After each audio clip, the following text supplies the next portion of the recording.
Hello everyone, welcome to my channel, and it is the 12th part of the electrochemistry and obviously it is the fourth video of the galvanic cell. ठीक है, तो आज हम जो पढ़ने वाले वो टॉपिक है इलेक्ट्रोकेमिकल सीरीज़। तो इलेक्ट्रोकेमिकल सीरीज़ का बहुत इंपॉर्टेंट रोल होता है इन द गैल्वेनिक सेल या फिर डिफरेंट एप्लीकेशंस के लिए, जैसे कि आपको ऑक्सीडाइजिंग एजेंट या रिड्यूसिंग एजेंट आपको सिलेक्ट करना होता है, या फिर रिएक्शन में अगर आपको ई सेल पॉजिटिव होना है तो कौन सा हाफ सेल रिएक्शन आपको एनोड लेना है या फिर कौन सा हाफ सेल रिएक्शन आपको कैथोड लेना है। ठीक है, कैथोड सिलेक्शन के लिए, एनोड सिलेक्शन के लिए आपको इलेक्ट्रोकेमिकल सीरीज़ को अच्छी तरह से समझना ही है। तो इलेक्ट्रोकेमिकल सीरीज़ होता क्या, जनरली ये डिफरेंट रिएक्शंस का, डिफरेंट हाफ सेल रिएक्शन का, रिडक्शन रिएक्शंस का जो पोटेंशियल वैल्यू होता है, स्टैंडर्ड इलेक्ट्रोड पोटेंशियल वैल्यू, उसको हम आइदर इंक्रीजिंग ऑर्डर या फिर डिक्रीजिंग ऑर्डर में हम उसको अरेंज करते हैं। जैसे कि मेरे वाले टेबल में देखिए आप ध्यान से, तो इसमें मैंने सबसे पहले जैसे कि फ्लोरीन का रिएक्शन लिया है ना, तो फ्लोरीन का रिएक्शन, उसके बाद मैंने गोल्ड का रिएक्शन लिया। इस तरह से नीचे की तरफ जैसे जा रहा हूँ और उस सारे रिएक्शंस का जो स्टैंडर्ड इलेक्ट्रोड पोटेंशियल वैल्यू है वो मैंने यहाँ पे टेबल पे लिखा है। तो ये सारे रिएक्शन जो है आपको ध्यान पे रखना है, मैंने सारा रिडक्शन रिएक्शन लिया हुआ है यहाँ पे। तो ये सारे अगर रिडक्शन रिएक्शन है तो ये जो वैल्यूज़ है ये भी आपका स्टैंडर्ड रिडक्शन पोटेंशियल वैल्यू है। स्टैंडर्ड का मतलब ये होता है कि आपने जब इसका रिडक्शन पोटेंशियल वैल्यू आपने कैलकुलेट करा, उस समय आपने इसका जो कंसंट्रेशन है वो आपने 1 मोलर का लिया है और टेम्परेचर आपने 298 केल्विन लिया है। ठीक है, और इसका जो आपका इलेक्ट्रोड पोटेंशियल वैल्यू है स्टैंडर्ड, ठीक है, ये आपने कैलकुलेट करा with respect to hydrogen. Okay, standard hydrogen electrode. ठीक है, इसलिए मैंने इसका जो हेडिंग है आप ध्यान से देखिए, standard reduction potential at 298 kelvin off on the hydrogen scale. On the hydrogen scale का मतलब ये है कि with respect to standard hydrogen electrode हमने ये सारे हाफ सेल्स का इलेक्ट्रोड पोटेंशियल वैल्यू हमने कैलकुलेट करा है स्टैंडर्ड कंडीशन में। ठीक है, तो मैं आपको इसको समझाता हूँ अच्छी तरह से एक एग्जांपल लेके। जैसे कि सबसे पहले आपको क्या करना है, जिस इलेक्ट्रोड के भी आपको इलेक्ट्रोड पोटेंशियल वैल्यू कैलकुलेट करना है उसको मैं लेता हूँ सपोज एनोड के साइड में। ठीक है, सपोज ये मेरा जिंक है। ठीक है, ये मेरा जिंक है और मैंने इसको डीप किया जिंक सल्फर सॉल्यूशन में। यहाँ पे आपका जिंक सल्फर सॉल्यूशन है और इसको मैंने कनेक्ट करा स्टैंडर्ड हाइड्रोजन इलेक्ट्रोड के साथ। तो स्टैंडर्ड हाइड्रोजन इलेक्ट्रोड कैसा होता है, मैंने ये आपको कंस्ट्रक्शन के दिखाया था, इस तरह का होता है। इसमें एक प्लेटिनम वायर होता है, इसमें हाइड्रोजन गैस आपको इनपुट करना पड़ता है, यहाँ पे आपको H+ का सॉल्यूशन लेना पड़ता है और ये प्लेटिनम वायर है। ठीक है, और इसमें एक प्लेटिनम ब्लैक होता है। तो प्लेटिनम वायर जो है, प्लेटिनम वायर के साथ हम इस इलेक्ट्रोड को कनेक्शन कर देंगे। ठीक है, तो इसको जब हम कनेक्शन करेंगे, कनेक्शन करने के बाद यहाँ पे आपको एक वोल्ट मीटर आपको लेना है। वोल्ट मीटर में आपको यहाँ पे मेजरमेंट आपको एक मिलेगा, आउटपुट मिलेगा, ये आपको रिकॉर्ड करके रखना है, उसी से आपको पता चलेगा। ठीक है, उसी से आपको पता चलेगा कि इस सेल का जो जिंक वाला इलेक्ट्रोड है इसका स्टैंडर्ड इलेक्ट्रोड पोटेंशियल वैल्यू क्या है। तो इसके लिए मतलब आपको करना क्या है, इसका जो आपका नेट यहाँ पे वैल्यू आएगा ई सेल का वोल्ट मीटर में, वो होगा E cell, right, E naught cell करेंगे क्योंकि आप स्टैंडर्ड कंडीशन पे ले रहे हो। जिंक सल्फेट यहाँ पे 1 मोलर पे ले रहे हो, है, टेम्परेचर आपका 298 केल्विन है। यहाँ पे भी H+ का जो कंसंट्रेशन है 1 मोलर है। हाइड्रोजन गैस जो आप यहाँ पे दे रहे हो वो 1 ATM का है। ठीक है, तो इसे स्टैंडर्ड कंडीशन है। और ई नॉट सेल क्या होता है, ई नॉट सेल होता है ई कैथोड माइनस ई एनोड होता है। ई कैथोड मतलब जो आपका ये वाला साइड है इसको हम कैथोड बोलते हैं और जो आपका लेफ्ट हैंड साइड है उसको हम एनोड बोलते हैं। ठीक है, और हमें पता है कि IUPAC ने बताया था कि आपका जो हाइड्रोजन का जो स्टैंडर्ड इलेक्ट्रोड पोटेंशियल वैल्यू होता है वो हमेशा आपको 0 लेना है, माइनस ई एनोड। एनोड में क्या है आपका जिंक +2 से आपका जिंक हो रहा है। ठीक है, मैं रिडक्शन पोटेंशियल वैल्यू कैलकुलेट कर रहा हूँ, इसलिए मैंने रिडक्शन वाला रिएक्शन लिया है। तो यहाँ पे इज नॉट सेल जो आपको यहाँ पे ये रिकॉर्ड आपको देखना है और यहाँ पे आपको मिलेगा 0.76 वोल्ट। ठीक है, ये एक्सपेरिमेंट करके आपको मिलेगा। तो माइनस ये हो गया आपका standard reduction potential value of zinc. ठीक है, ये हो गया आपका जिंक। तो यहाँ से आपका स्टैंडर्ड रिडक्शन पोटेंशियल वैल्यू जो है ऑफ द जिंक, मतलब जिंक +2 से आपका हो रहा है जिंक। ठीक है, ये मिलेगा आपको माइनस 0.76। तो इसी तरह से आपका इलेक्ट्रोड पोटेंशियल वैल्यू कैलकुलेट किया जाता है किसी भी हाफ सेल इलेक्ट्रोड का, लेकिन आपको रिडक्शन करके करना चाहिए क्योंकि स्टैंडर्ड जो इलेक्ट्रोड पोटेंशियल वैल्यू है वो रिडक्शन पोटेंशियल वैल्यू होता है। ये इस तरह से वर्ल्ड वाइड इसको सिलेक्शन किया गया, आपको रिडक्शन ही करना है, रिडक्शन पोटेंशियल वैल्यू को ही ज़्यादातर यूज़ करना है। ठीक है, तो अभी देखिए जैसे हम नीचे की तरफ आ रहे हैं तो आपका जो स्टैंडर्ड रिडक्शन पोटेंशियल वैल्यू है वो क्या हो रहा है, वो आपका नेगेटिव होते जा रहा है। तो अभी आपको ना यहाँ पे अपने लैंग्वेज से समझना है कि पॉजिटिव मतलब क्या होता है और नेगेटिव मतलब क्या होता है। ठीक है, जब पॉजिटिव होता है ना तो आपको ऐसे समझना है जैसे कि यहाँ पे फ्लोरीन जो है वो फ्लोरीन का आपका जो रिडक्शन पोटेंशियल वो आपका पॉजिटिव आ रहा है। तो पॉजिटिव से आपको ये समझना है कि फ्लोरीन जो है वो इलेक्ट्रॉन एक्सेप्ट करना चाहता है या फिर वो रिड्यूस होना चाहता है, वो खुद रिड्यूस होना चाहता है, रिड्यूस होकर 2F माइनस बनना चाहता है। जब भी पॉजिटिव होगा मैं अब से बोलूँगा कि ये फेवरेबल कंडीशन है, ठीक है। अपने लैंग्वेज से समझते हैं तो ज़्यादा ईजी हो जाएगा। पॉजिटिव का मतलब ये होता है कि ये फेवरेबल कंडीशन, जितना भी पॉजिटिव है हाइड्रोजन के ऊपर तक आपका क्या होता है, सारा पॉजिटिव वैल्यू होता है। तो पॉजिटिव का मतलब ये है कि सारे स्पेसिस जो है वो क्या होना चाहता है, रिड्यूस होना चाहता है, खुद रिड्यूस होना चाहता है, खुद रिड्यूस होना चाहता है और दूसरों को ऑक्सीडाइज करना चाहता है, ठीक है। अगर खुद रिड्यूस होना चाहता है तो दूसरों को ऑक्सीडाइज करेगा, अगर दूसरों को ऑक्सीडाइज करेगा तो इस सारे स्पेसिस को हम बोलते हैं ऑक्सीडाइजिंग एजेंट। ये सारे स्पेसिस को हम क्या बोलते हैं, ऑक्सीडाइजिंग एजेंट, ठीक है। जैसे कि यहाँ पे देखिए गोल्ड जो है 2 नंबर पे है ना, जो गोल्ड जो है वो गोल्ड क्या होना चाहता है, गोल्ड रिड्यूस होना चाहता है खुद, मतलब गोल्ड प्लस एक इलेक्ट्रॉन एक्सेप्ट करके वो गोल्ड बनेगा और इसका जो स्टैंडर्ड रिडक्शन पोटेंशियल वैल्यू है वो प्लस 1.6 है, मतलब ये फेवरेबल है, ये होना चाहता है, ये रिएक्शन होगा। तो इस तरह से ये गोल्ड प्लस वो इलेक्ट्रॉन एक एक्सेप्ट करे, वो कहाँ से करे, किसी और स्पेसिस से करेगा, है ना। अगर हम फुल सेल रिएक्शन करते हैं किसी और रिएक्शन के साथ, अगर रिडॉक्स रिएक्शन करते हैं तो इसका जो और एक पेयर होगा, हाफ पेयर होगा, हाफ सेल होगा और एक वहाँ से वो इलेक्ट्रॉन लेके आएगा, मतलब उस वाले को क्या करेगा, ऑक्सीडाइज, और खुद क्या हो रहा है, रिड्यूस, ठीक है। तो जितना भी पॉजिटिव वैल्यू होगा, ठीक है, जितना भी पॉजिटिव वैल्यू वाले होंगे यहाँ पे उसको हम क्या बोलेंगे, सारे ऑक्सीडाइजिंग एजेंट है। और उसमें हम बोलेंगे कि जितना ज़्यादा आपका स्टैंडर्ड रिडक्शन पोटेंशियल वैल्यू होता है, जैसे कि सबसे ज़्यादा फ्लोरीन का हो रहा है, वो उतना स्ट्रॉन्गर ऑक्सीडाइजिंग एजेंट होता है, ठीक है। और ये सारे पॉजिटिव वाले कहाँ पे हैं, ये आपका स्टैंडर्ड वाला हाइड्रोजन यहाँ पे है। तो हाइड्रोजन के ऊपर जितने भी आपका है ये सारे क्या है, ऑक्सीडाइजिंग एजेंट। और ऊपर की तरफ क्या हो रहा है, जो ऑक्सीडाइजिंग एजेंट का जो स्ट्रेंथ है वो आपका इंक्रीज हो रहा है, ओके। तो oxidising agent strength above, okay, from below to above क्या हो रहा है, इंक्रीज हो रहा है, ये बात आपको याद रखना है। अगर हम नीचे की तरफ आएंगे तो नीचे की तरफ देखिए क्या हो रहा है, अगर हम नीचे की तरफ आएंगे तो नीचे की तरफ देखिए क्या हो रहा है, सारे नेगेटिव वैल्यूज हो रहा है, मतलब हाइड्रोजन के नीचे की तरफ जितना भी है सारा नेगेटिव वैल्यूज हो रहा है। सबसे ज़्यादा नेगेटिव किसके लिए, लिथियम के लिए। और नेगेटिव मतलब आप क्या समझोगे, अनफेवरेबल कंडीशन। अनफेवरेबल कंडीशन मतलब हम सारे तो रिडक्शन रिएक्शन ही कर रहे हैं ना, लिथियम को भी हम रिडक्शन कर रहे हैं, तो लिथियम रिडक्शन नहीं होना चाहता है, ओके। लिथियम प्लस जो वो इलेक्ट्रॉन एक्सेप्ट नहीं करेगा, वो लिथियम जो है लिथियम से लिथियम प्लस होना चाहेगा, उल्टा होना चाहेगा। अगर ये उल्टा कर देंगे तो इसका वैल्यू क्या हो जाएगा, प्लस 3.045, है ना, मतलब वो तब फेवरेबल बन जाएगा। तो आपको ऐसे समझना है, जब भी स्टैंडर्ड रिडक्शन पोटेंशियल वैल्यू, ये सारे तो स्टैंडर्ड रिडक्शन पोटेंशियल वैल्यू है ना, आपका टेबल ही बनाया जाता है सिर्फ रिडक्शन पोटेंशियल वैल्यू के ऊपर। तो जितना नेगेटिव होगा आपका स्टैंडर्ड रिडक्शन पोटेंशियल वैल्यू उतने ज़्यादा अनफेवरेबल है रिडक्शन के लिए। मतलब ये है, ये जितने भी स्पेसिस के लिए आपका रिडक्शन पोटेंशियल वैल्यू नेगेटिव आएगा वो सारे स्पेसिस आपका रिडक्शन नहीं होना चाहता है, मतलब खुद रिड्यूस नहीं होना चाहता है, वो क्या होना चाहता है, खुद ऑक्सीडाइज होना चाहता है और दूसरों को क्या करेगा, दूसरों को रिड्यूस करेगा, खुद ऑक्सीडाइज होगा। अगर दूसरों को रिड्यूस करेगा, मतलब दूसरों को रिड्यूस करने का मतलब ये है कि लिथियम जो है वो इलेक्ट्रॉन छोड़ देगा, और इलेक्ट्रॉन जो छोड़ देगा, electron accepted by the some other species, कोई और स्पेसिस उसका जो हाफ पार्टनर होगा वो इलेक्ट्रॉन एक्सेप्ट करेगा। तो एक्सेप्ट करेगा तो वो हाफ पार्टनर वाला क्या हो जाएगा, रिड्यूस हो जाएगा ना। तो लिथियम खुद क्या हो रहा है, लिथियम खुद हो रहा है ऑक्सीडाइज, और लिथियम दूसरों को क्या करेगा, रिड्यूस। तो ये सारे क्या है, रिड्यूसिंग एजेंट, ठीक है। तो जितने भी नेगेटिव होंगे रिडक्शन पोटेंशियल वैल्यू वो सारे क्या होते हैं, रिड्यूसिंग एजेंट। और जितना ज़्यादा नेगेटिव होंगे, जितना ज़्यादा नेगेटिव होंगे उतना ज़्यादा स्ट्रॉन्गर रिड्यूसिंग एजेंट होगा। आपको बस एक ही चीज़ याद रखना है कि सारा जो हाफ सेल है इनका जो पोटेंशियल वैल्यू दिया रहता है वो क्या होता है, हमेशा रिडक्शन पोटेंशियल वैल्यू होता है, स्टैंडर्ड वाला, ठीक है। तो जितना ज़्यादा नेगेटिव होगा उतना स्ट्रॉन्गर क्या होता है आपका रिड्यूसिंग एजेंट, और जितना ज़्यादा पॉजिटिव होगा उतना स्ट्रॉन्गर क्या होता है, ऑक्सीडाइजिंग एजेंट, ठीक है। तो बस ये सारे पॉइंट जो है मैं अभी क्या करने वाला हूँ, इसको पॉइंट वाइज में लिखने वाला हूँ, पॉइंट वाइज इसको लिख के अच्छी तरह से आपको एक लिस्ट बना के दे रहा हूँ, ठीक है। इसका एप्लीकेशन क्या है, किस तरह से समझना है। तो चलिए शुरू करते हैं, पॉइंट वाइज लिखते हैं जो भी मैंने बोला है उसको। सबसे पहला पॉइंट पे मैं ये लिखूंगा कि जो एबव हाइड्रोजन होता है, they have a high tendency to get reduce, right. तो above hydrogen they have a high tendency, they have a high tendency to get reduce, high tendency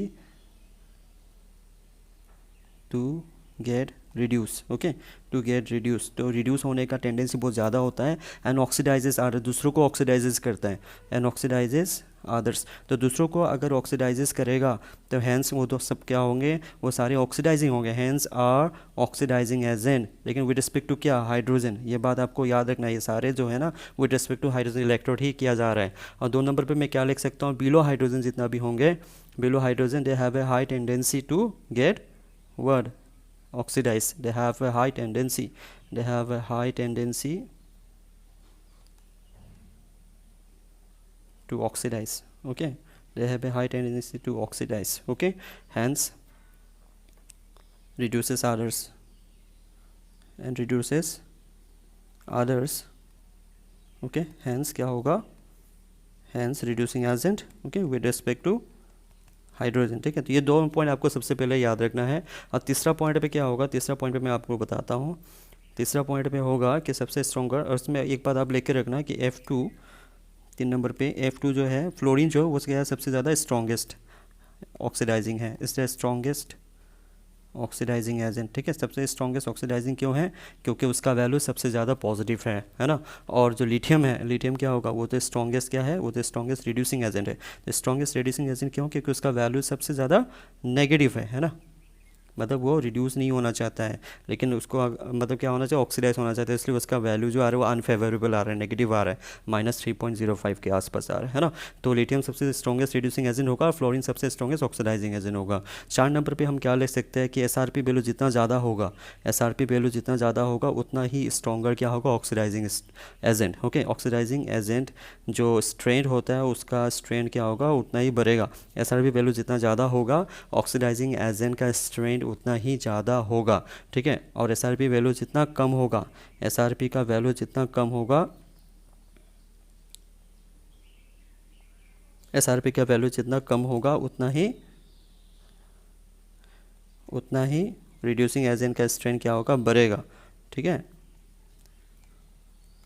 समझ में आ रहा है, मतलब SRP वैल्यू कम होगा, मतलब कम का मतलब लेस का मतलब मैं नेगेटिव के बारे में बोल रहा हूँ। जितना ज़्यादा नेगेटिव होगा स्टैंडर्ड रिडक्शन पोटेंशियल वैल्यू, उतना ही स्ट्रॉन्गर आपका रिड्यूसिंग एजेंट होगा, ठीक है। और जितना ज़्यादा पॉजिटिव वैल्यू होगा उतना ही स्ट्रॉन्गर आपका क्या होगा, ऑक्सीडाइजिंग एजेंट होगा, ठीक है। और एक बात आपको 5 नंबर एप्लीकेशन में याद रखना है, अगर आपको गैल्वेनिक सेल बनाना है ना, तो गैल्वेनिक सेल को काम करने के लिए आपको पता है ना कि E0 सेल जो होता है या उसको क्या होना चाहिए, हमेशा पॉजिटिव होना चाहिए। तो E0 सेल को पॉजिटिव क्यों होना चाहिए, क्योंकि तभी जाके आपका डेल्टा जी क्या होता है, नेगेटिव होता है, स्पॉन्टेनियस होगा, है कि नहीं। तो मतलब ई सेल मतलब होता है ई कैथोड माइनस ई एनोड, है ना। कैथोड मतलब क्या है, राइट हैंड साइड, ये क्या होना चाहिए, पॉजिटिव होना चाहिए। तो इसका मतलब ये हो गया कि ई कैथोड जो है वो हमेशा क्या होना चाहिए, ई एनोड से बड़ा होना चाहिए, ठीक है। तो ई कैथोड ई एनोड से बड़ा होना चाहिए, मतलब यह है कि जो कैथोड जो आप ले रहे हो उसका जो स्टैंडर्ड रिडक्शन पोटेंशियल वैल्यू है वो ज़्यादा पॉजिटिव होना चाहिए देन द एनोड, ठीक है। ये बात आपको समझना है। तो इलेक्ट्रोकेमिकल सीरीज़ में ना क्या है, देखो अभी यहाँ पे जितना ऊपर में आप जाओगे उतना ज़्यादा पॉजिटिव होता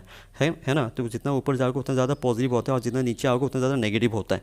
तो आप अगर इसमें से इस लिस्ट में से किसी को आपका कैथोड और किसी को अगर आपको एनोड के हिसाब से सिलेक्शन करना है तो कैथोड हमेशा ऊपर वाला होना चाहिए और एनोड हमेशा नीचे वाला होना चाहिए, ठीक है। मतलब बोलने का मतलब ये है, अगर आप सपोज कॉपर को कैथोड ले रहे हो तो एनोड जो है ना आप ऊपर का किसी को भी नहीं ले सकते, आपको नीचे नीचे से किसी को सिलेक्ट करना होगा एनोड को। समझ में आ रहा है, तभी जाके आपका ई नोट सेल जो है वो पॉजिटिव आएगा, ठीक है। तो ये आपका एप्लीकेशन है, ठीक है। 5 नंबर ई कैथोड जो है वो आपका क्या होना चाहिए, ई एनोड से बड़ा होना चाहिए, ठीक है। उसके बाद और एक आपका एप्लीकेशन देखिए, और एक एप्लीकेशन ये है कि जितना भी एलिमेंट, ठीक है, हाइड्रोजन्स के नीचे है, हाँ, the element that present below in the series, okay, can displace element present above in the series from is the sol solution, ठीक है। तो हाइड्रोजन के नीचे बोल के नहीं, मतलब कोई भी एलिमेंट जो भी सीरीज में नीचे होगा, ठीक है, element present below in the series, present below in the series, present below in the series can displace, okay,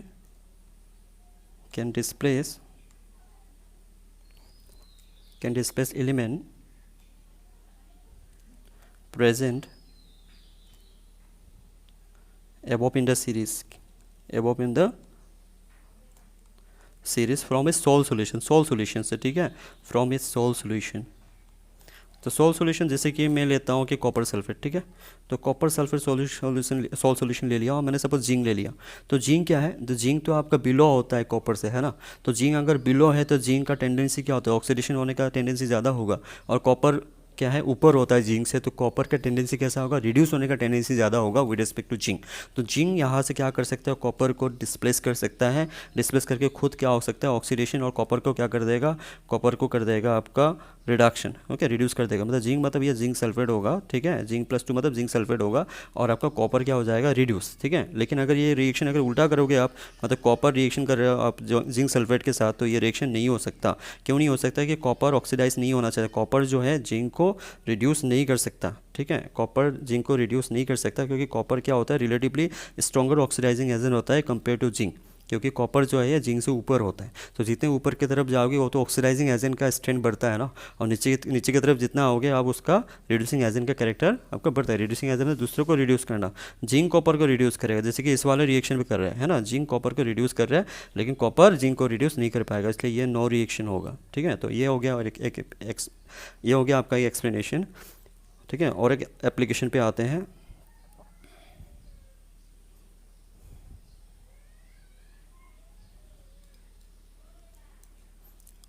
अगर आप नीचे की तरफ आओगे ना इलेक्ट्रोकेमिकल सीरीज़ में, तो आप देखोगे कि इलेक्ट्रोपॉजिटिव नेचर जो होता है मेटल का वो क्या हो रहा है, वो इंक्रीजेस है ना। तो electropositive nature, okay, electropositive nature down the group क्या हो रहा है, मतलब जो सीरीज़ मैंने दिया उसी का, ठीक है, डाउन द सीरीज़ क्या हो रहा है आपका, इंक्रीजेस। तो रिएक्टिविटी भी क्या होगा, इंक्रीजेस होगा, राइट। अगर आपका इलेक्ट्रोपॉजिटिव नेचर आपका मेटल का अगर इंक्रीज़ हो रहा है तो रिएक्टिविटी भी क्या होता है, रिएक्टिविटी भी इंक्रीज़ होता है। ठीक है, तो रिएक्टिविटी इंक्रीज़ होने का मतलब मैं कुछ एग्जांपल देके आप लोग को समझाता हूँ। जैसे कि आपका लिथियम हो गया, ठीक है, तो लिथियम क्या है, अगर आप वो वाटर से रिएक्शन कराओगे even with a cold water, तो उसके साथ भी रिएक्शन करेगा और हाइड्रोजन गैस क्या करता है, रिलीज़ करता है।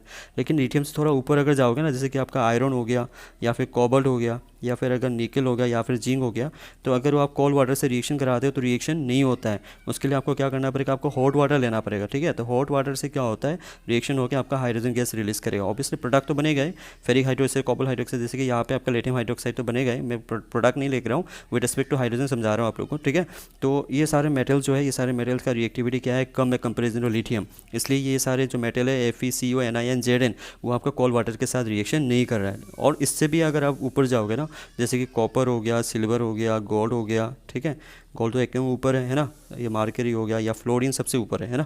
तो अगर इसको आप कोल्ड वाटर से तो रिएक्शन नहीं होगा, हॉट वाटर से भी रिएक्शन नहीं होता है। इसके लिए आपको स्टीम लेना पड़ेगा, और स्टीम लेने के बाद भी ये रिएक्शन नहीं होता है, मतलब ये किसी के साथ भी रिएक्शन नहीं कर रहा है। ठीक है, तो कोल के साथ नहीं हो रहा है, तो इसका आपने हॉट वाटर के साथ देखा नहीं हो रहा है, फिर आपने स्टीम के साथ देखा उसके साथ भी रिएक्शन नहीं हो रहा है, तो they are very less reactive. इसलिए मैं बोल रहा हूँ डाउन द ग्रुप क्या हो रहा है, डाउन द ग्रुप आपका मेटल का जो इलेक्ट्रोपॉजिटिव कैरेक्टर है वो क्या हो रहा है, इंक्रीज हो रहा है। ठीक है, रिएक्टिविटी भी आपका इंक्रीज हो रहा है। और लास्ट एक एप्लीकेशन मैं आपको बताता हूँ 8 नंबर पे। लास्ट एप्लीकेशन है, जो भी मेटल आपका प्रेजेंट है ना हाइड्रोजन के नीचे इलेक्ट्रोकेमिकल सीरीज़ में, वो एसिड के साथ रिएक्शन करने पर हाइड्रोजन रिलीज़ करेगा। ठीक है, लेकिन ऊपर में जितना भी हाइड्रोजन के ऊपर जितना भी मेटल होगा वो सारे मतलब एसिड के साथ रिएक्शन करके आपका हाइड्रोजन गैस रिलीज़ नहीं करेगा। जैसे कि मैं ये बता रहा हूँ कि कोई भी मेटल नीचे की तरफ जो भी होगा, जैसे कि लिथियम, ठीक है, लिथियम अगर आप HCl के साथ रिएक्शन करोगे तो वो आपका क्या करेगा, हाइड्रोजन गैस रिलीज़ करेगा। ठीक है, लेकिन हाइड्रोजन के ऊपर अगर आप जाओगे, हाइड्रोजन के ऊपर आपका कोई भी मेटल आप ले लीजिए, जैसे कि आपका गोल्ड, ठीक है, तो गोल्ड अगर आप लोगे HCl के साथ रिएक्शन कराओगे ना, तो आपका रिएक्शन ये H2 गैस रिलीज़ नहीं करेगा, मतलब। ठीक है, तो ये बात आपको याद रखना है। तो ये सारे 8 एप्लीकेशंस हैं। मैं अभी आप लोग को अराउंड 20 क्वेश्चंस कराता हूँ, तो कॉन्सेप्ट क्लियर करने के लिए। तो सबसे पहला क्वेश्चन हम लोग करते हैं। पहला क्वेश्चन है आपका स्टैंडर्ड इलेक्ट्रिक पोटेंशियल 3 एलिमेंट का दिया हुआ है XYZ का, और तीनों का रिड्यूसिंग पावर जो है आपको वो डिक्रीजिंग ऑर्डर पे लिखना है। हमने अभी अभी टेबल में क्या पढ़ा, जो आपका स्टैंडर्ड रिडक्शन पोटेंशियल वैल्यू है वो जितना ज़्यादा आपका पॉजिटिव होगा उसको हम ऑक्सीडाइजिंग एजेंट बोलेंगे, और स्टैंडर्ड रिडक्शन पोटेंशियल वैल्यू जितना कम होगा उसको हम क्या बोलते हैं, रिड्यूसिंग एजेंट। रिड्यूसिंग एजेंट का क्या होता है, रिड्यूसिंग पावर, और ऑक्सीडाइजिंग एजेंट का क्या होता है, ऑक्सीडाइजिंग पावर। और यहाँ पे आपको क्वेश्चन में भी बोला है कि the reducing power of this metal, तो आपको रिड्यूसिंग एजेंट के बारे में बोलना है। तो सबसे ज़्यादा स्ट्रॉन्गर रिड्यूसिंग एजेंट कौन होगा, जिसका सबसे ज़्यादा नेगेटिव वैल्यू होगा, है ना। तो यहाँ पे सबसे नेगेटिव वैल्यू किसका हो रहा है, Z का, वो -3। तो Z सबसे स्ट्रॉन्गर है। उसके बाद आपका हो जाएगा X, उसके बाद हो जाएगा Y, तो आपका आंसर है D।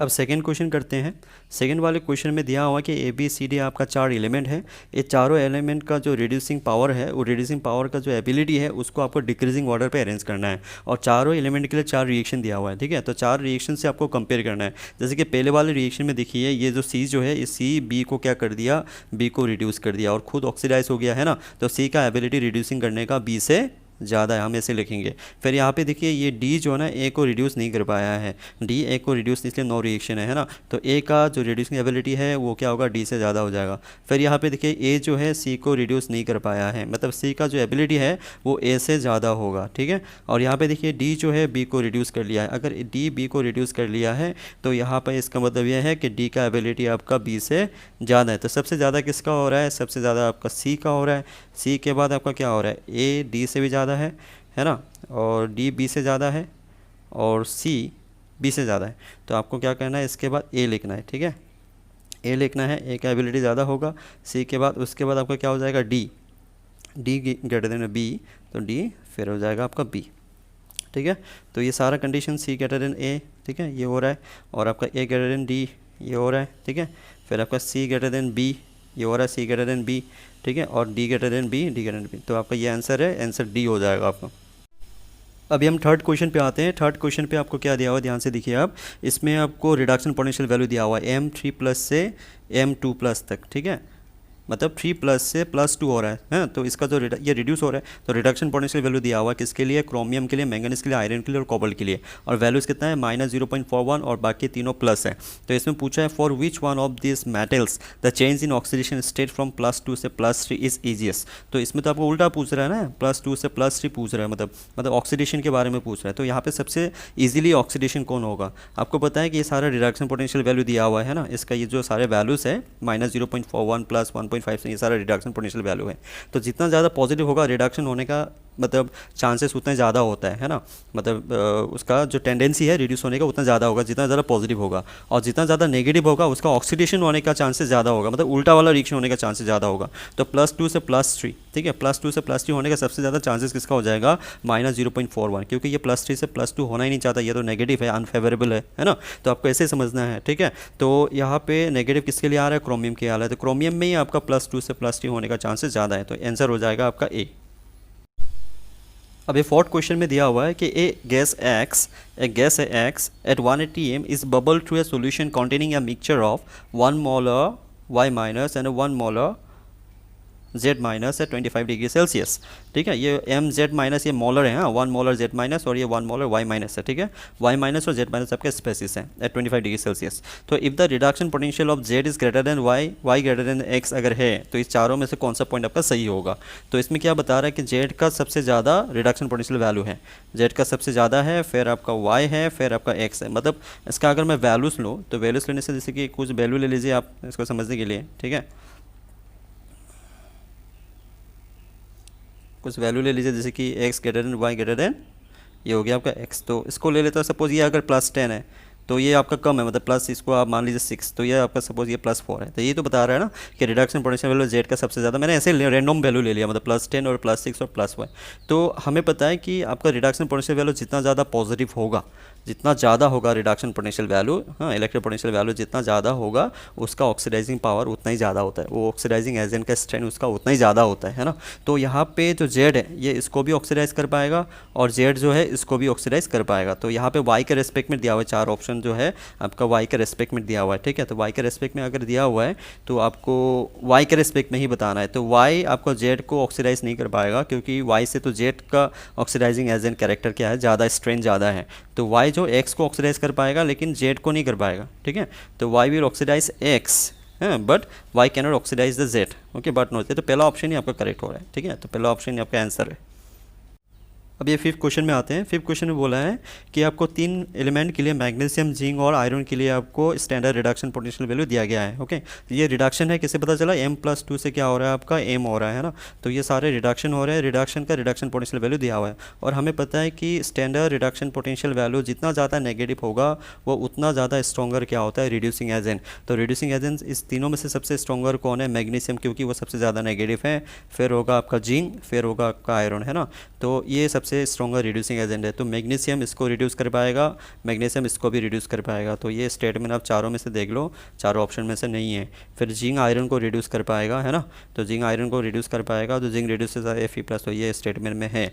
तो फिर आपका बी स्टेटमेंट चेक करते हैं कि जिंक रिड्यूसेस Mg2+, जिंक जो है इसको रिड्यूस नहीं कर पाएगा, जिंक मैग्नीशियम को ऑक्सीडाइज कर पाएगा उल्टा होने से, है ना। तो मैग्नीशियम ऑक्सीडाइजेज द आयरन, तो मैग्नीशियम ऑक्सीडाइजेज द आयरन नहीं, magnesium actually reduces the iron, ठीक है, क्योंकि वो स्ट्रॉन्गर क्या होता है, रिड्यूसिंग एजेंट होता है ना, जितना ज़्यादा नेगेटिव होगा उतना स्ट्रॉन्गर रिड्यूसिंग एजेंट होता है, तो रिड्यूस कर पाएगा। तो सी भी नहीं हो रहा है। डी में क्या बोला, zinc oxidises the iron, zinc oxidises the iron, zinc iron को ऑक्सीडाइज नहीं, जिंक आयरन को रिड्यूस करेगा, ठीक है, तो आपका आंसर हो गया ए। अभी 6 क्वेश्चन में आते हैं। 6 क्वेश्चन ये बहुत ही ज़्यादा इजी क्वेश्चन है। आप ध्यान से देखो, यहाँ पे कॉपर के लिए, जिंक के लिए, लिथियम के लिए और सिल्वर के लिए और हाइड्रोजन के लिए 1 2 3 4 5 वैल्यूज़ दिया हुआ है। सारे वैल्यूज़ क्या है, स्टैंडर्ड रिडक्शन पोटेंशियल वैल्यू, और बोला है, पूछा है आपको कि choose the strongest reducing agent. तो स्ट्रॉन्गर रिड्यूसिंग एजेंट मतलब आपको क्या नीचे की तरफ आना है ना, जितना ज़्यादा नेगेटिव होगा उतना स्ट्रॉन्गर रिड्यूसिंग एजेंट होगा। तो सबसे नेगेटिव देखो यहाँ पे किसके लिए है, -3.05, ये किसके लिए है, आपका लिथियम के लिए, तो आंसर लिथियम। ये बहुत ही ईजी क्वेश्चन था। नेक्स्ट क्वेश्चन 7 नंबर पे आते हैं। इसमें बोला कि on the basis of the following inner values the strongest oxidising agent. तो आपको रिएक्शन को अच्छी तरह से ऑब्जर्व करना है सबसे पहले, ठीक है। यहाँ पे जो रिएक्शन है, दोनों रिएक्शन आपका क्या है, ऑक्सीडेशन है, इलेक्ट्रॉन रिलीज हो रहा है, यहाँ पे भी इलेक्ट्रॉन रिलीज हो रहा है। तो ऑब्वियसली ये दोनों तो आपका होगा नहीं ऑक्सीडाइजिंग एजेंट, क्योंकि ऑक्सीडाइजिंग एजेंट होता क्या है, वो दूसरों को ऑक्सीडाइज करता है, खुद रिड्यूस हो रहा है। लेकिन यहाँ पे ये दोनों रिएक्शन में ये वाला कॉम्प्लेक्स और ये वाला Fe+2 जो है, दोनों क्या हो रहा है, दोनों ही ये ऑक्सीडाइज हो रहा है, ठीक है। तो ये नहीं हो सकता, तो आपको इस दोनों में कोई सेलेक्ट करना है, ठीक है, इस दोनों में किसी को सेलेक्ट करना है, कौन होगा। देखिए, तो अगर मैं इस रिएक्शन को इन्वर्स करके लिखूँ, पहला रिएक्शन को अगर मैं इन्वर्स करके लिखूँ, तो इन्वर्स करके लिखूँगा तो ये हो जाएगा आपका Fe प्लस Fe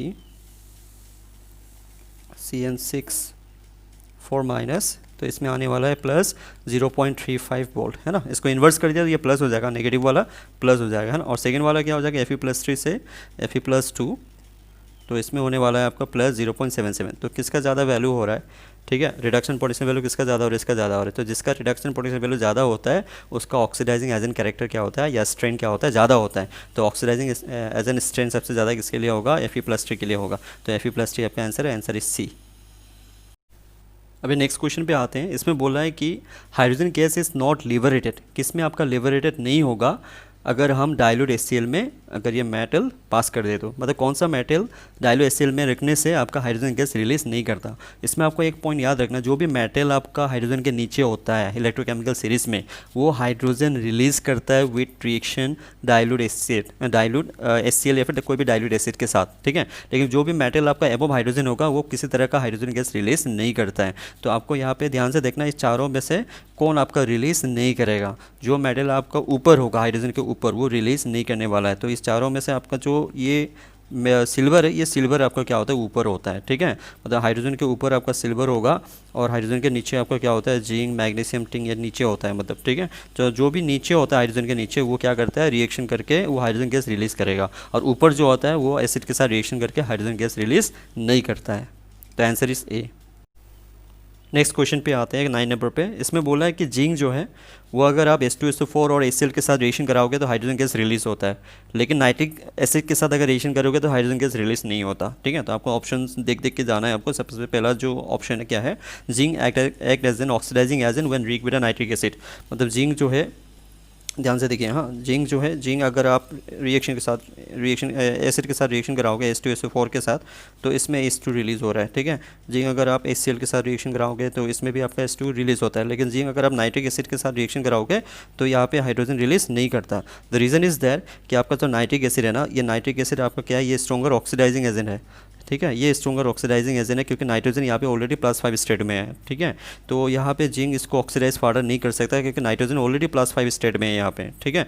तो इसलिए nitric zinc act as an oxidising agent when react with a nitric acid, ये तो हो ही नहीं सकता, ये रॉन्ग है, ठीक है। तो nitric acid is a weaker acid, ये तो हो ही नहीं सकता, वो तो स्ट्रॉन्गर एसिड होता है बाकी दोनों से।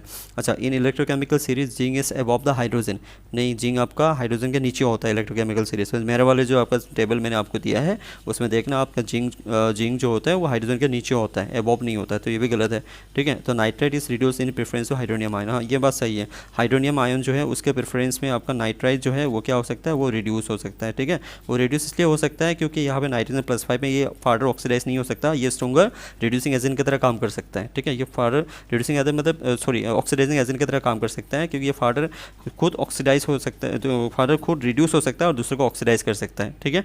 तो NO3- is reduce in preference to this, ठीक है।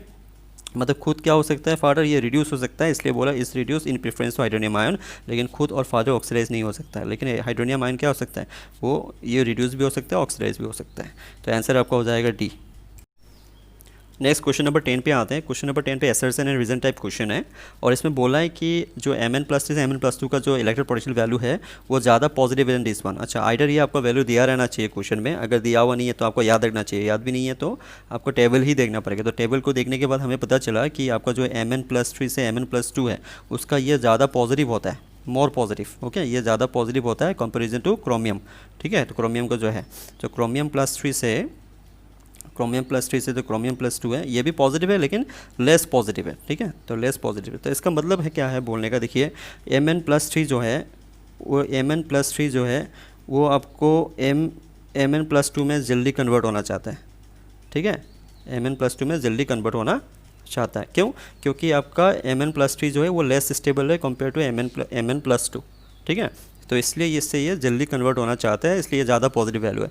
सिमिलरली यहाँ पे भी देखिए जो क्रोमियम+3 है, क्रोमियम+3 से क्रोमियम+2 क्या होना चाहता है जल्दी कन्वर्ट होना चाहता है, लेकिन कंपैरिजन टू ऊपर वाला मैंगनीज से आपका क्रोमियम+3 जो है वो थोड़ा सा लेस जल्दी से करना चाहता है। लेस जल्दी से करने का मतलब ये है कि Mn+2 जो है ये ज़्यादा जल्दी करना चाहता है, मतलब Mn+2 ज़्यादा स्टेबल है, और यहाँ पे ये क्रोमियम+3 से क्रोमियम+2 में ये कन्वर्ट होना चाहता है। इसको मैं +2 कर लेता हूँ, ठीक है।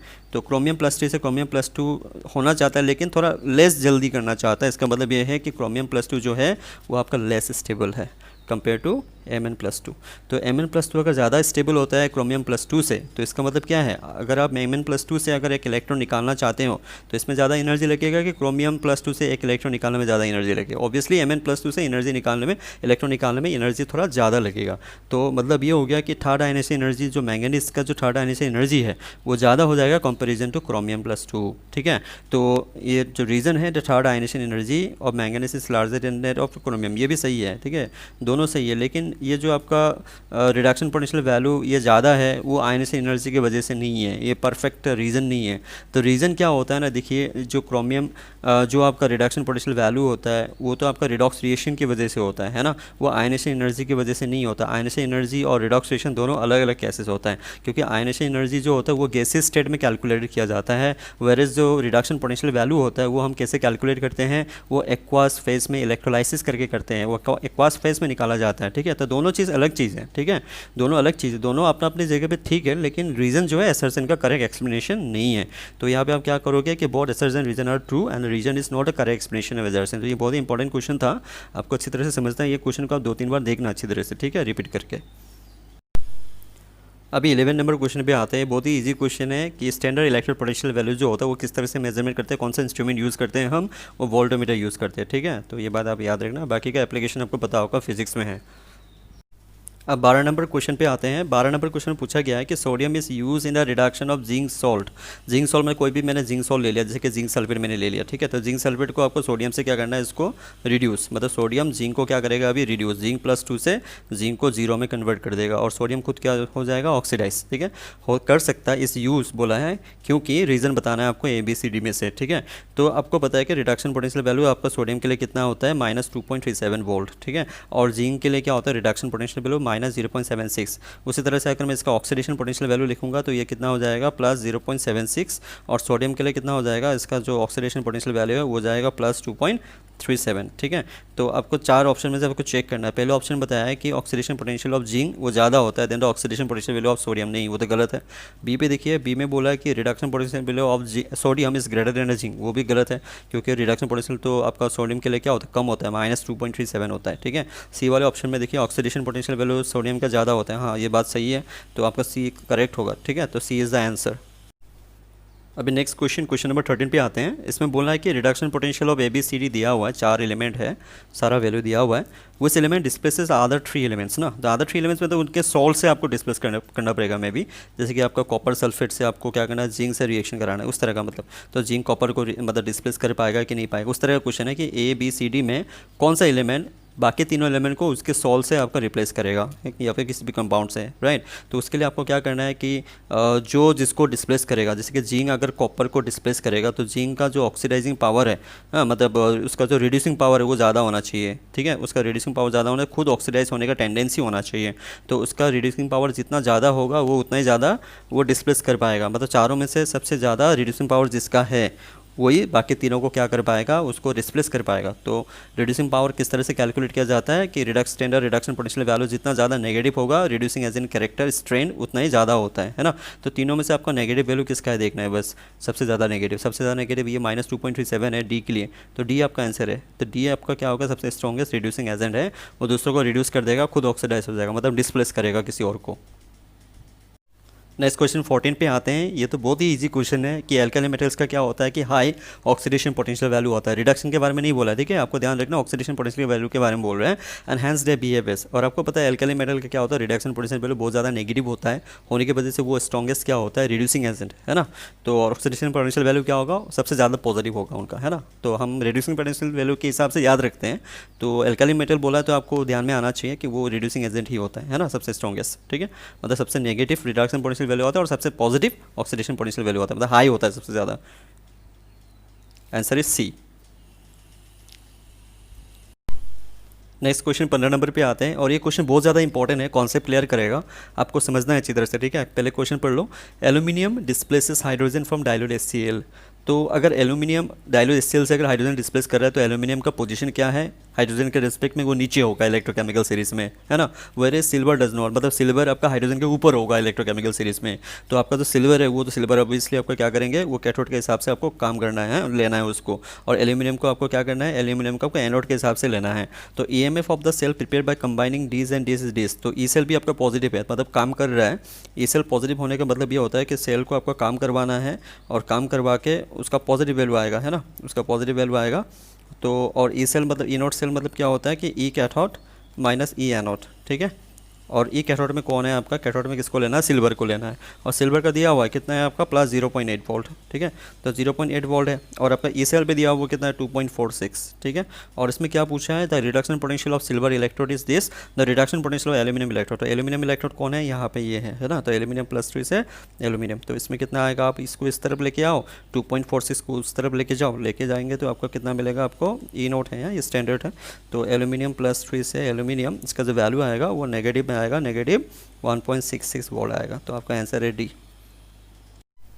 16 नंबर क्वेश्चन में देखिए, इसमें बोला है when iron is rusted. Rusted मतलब रस्टिंग में, कोरोजन में आपको पता है कि आयरन जो होता है in the presence of oxygen and water, ठीक है, water vapour, it forms to rust. तो रस्ट का जो फॉर्मूला होता है आपका Fe2O3.x मोल ऑफ वाटर, ठीक है, Fe2O3.x मोल ऑफ वाटर। तो यहाँ पे जो आयरन है इसका ऑक्सीडेशन नंबर 0 पे था पहले, और 0 से आपका क्या हो रहा है, 0 से आपका +3 में कन्वर्ट हो रहा है। तो आयरन आपका क्या हो रहा है, ऑक्सीडाइज, है ना। So it is iron is rusted का मतलब है it is oxidise. Answer is C. अभी नेक्स्ट क्वेश्चन नंबर 17 पे आते हैं। 17 में बोला है कि आपको यहाँ पे which of the following reaction will provide maximum voltage, ठीक है। और सारे एलिमेंट के लिए जैसे जिंक, कॉपर, सिल्वर, हाइड्रोजन और निकल के लिए, ये चारों के लिए आपको ऑक्सीडेशन पोटेंशियल दिया हुआ है, नॉट द रिडक्शन पोटेंशियल है, ठीक है। तो ये बात याद रखना है कि ये आपका रिडक्शन पोटेंशियल नहीं है, ऑक्सीडेशन पोटेंशियल है। तो आपको क्या करना है, चारों के लिए ई सेल निकालना है, ठीक है। तो चारों के लिए ई सेल निकालना है। ई सेल जैसे कि मैं पहले वाले के लिए करता हूँ, जिंक के लिए ई सेल के लिए, ई सेल मतलब क्या होता है, ई कैथोड माइनस ई एनोड, ठीक है। तो यहाँ पे ई कैथोड क्या है, कैथोड में क्या होता है, रिडक्शन होता है। रिडक्शन कौन हो रहा है, देखिए ध्यान से, कॉपर हो रहा है ना। तो आपको लिखना है यहाँ पे कॉपर माइनस, यहाँ पे एनोड में क्या हो रहा है, जिंक। तो एनोड पे जिंक, दोनों का रिडक्शन पोटेंशियल वैल्यू लेना है। तो कॉपर का जो आपका रिडक्शन पोटेंशियल वैल्यू है वो कितना है, देखिए कॉपर का है आपका -0.34, ये ऑक्सीडेशन है, तो रिडक्शन हो जाएगा +0.34, माइनस जिंक का कितना होगा रिडक्शन पोटेंशियल, -0.76, ठीक है। तो ये कितना आएगा, लगभग आपका 1.1 वोल्ट आएगा, ठीक है। तो इस तरह से चारों के लिए आपको कैलकुलेट करना है। चारों के लिए कैलकुलेट करने के बाद आपको दिखेगा कि जो बी है वो बी के लिए सबसे ज़्यादा है, ठीक है। तो बी आपका आंसर होगा, ठीक है, बी आपका आंसर होगा। बस आप एक चीज़ इस वाले क्वेश्चन में एक ही चीज़ याद रखना, ये चारों वैल्यूज जो है, ये आपका चारों वैल्यूज़ क्या है, ऑक्सीडेशन पोटेंशियल वैल्यू आपको रिडक्शन में कन्वर्ट कर लेना है, ठीक है। अब नेक्स्ट क्वेश्चन में आते हैं, क्वेश्चन नंबर 18। इस वाले क्वेश्चन में देखिए, which of the following displacement does not ओकर। तो पहले वाले में जैसे कि आपका जिंक रिएक्शन दिया हुआ किसके साथ, एसिड के साथ। तो जिंक तो हाइड्रोजन के नीचे होता है ना, और नीचे वाले एलिमेंट किसी भी डाइल्यूट एसिड से क्या कर सकता है, हाइड्रोजन गैस को रिलीज कर सकता है। तो ये वाला रिएक्शन सही होगा, ये रिएक्शन, ठीक है। कौन सा नहीं होगा पूछा है आपको क्वेश्चन में, ठीक है। तो जो बी वाले ऑप्शन में देखिए आप, ये आयरन जो आयरन ऑक्सीडाइज हो रहा है, और सिल्वर क्या हो रहा है, सिल्वर हो रहा है आपका रिडक्शन। तो सिल्वर का जो रिडक्शन पोटेंशियल वैल्यू होता है वो कितना होता है, प्लस 0.8 होता है, ठीक है।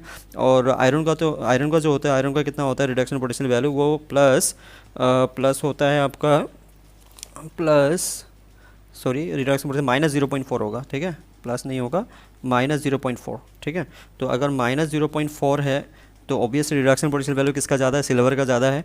तो सिल्वर ही ऑक्सीडेशन होगा, हो भी रहा है, और आयरन आपका ऑक्सीडेशन हो रहा है, तो ये भी सही है, ठीक है। तीसरे में आते हैं, तीसरे में देखिए कॉपर का जो रिडक्शन पोटेंशियल वैल्यू होता है +0.34, ठीक है, और आयरन का कितना होता है -0.4। तो कौन रिडक्शन किसको होना चाहिए, कॉपर को होना चाहिए, लेकिन कॉपर यहाँ पे क्या हो रहा है, ऑक्सीडेशन हो रहा है, और आयरन आपका रिडक्शन हो रहा है, ये उल्टा हो रहा है। तो ये वाला आपका आंसर होगा, मतलब ये आपका क्या है, डज नॉट ऑकर ना। तो ये आपका जो क्वेश्चन पूछा है उसका आंसर ये होगा। और इसमें देखिए लेड का होता है आपका -0.13, लेड का होता है -0.13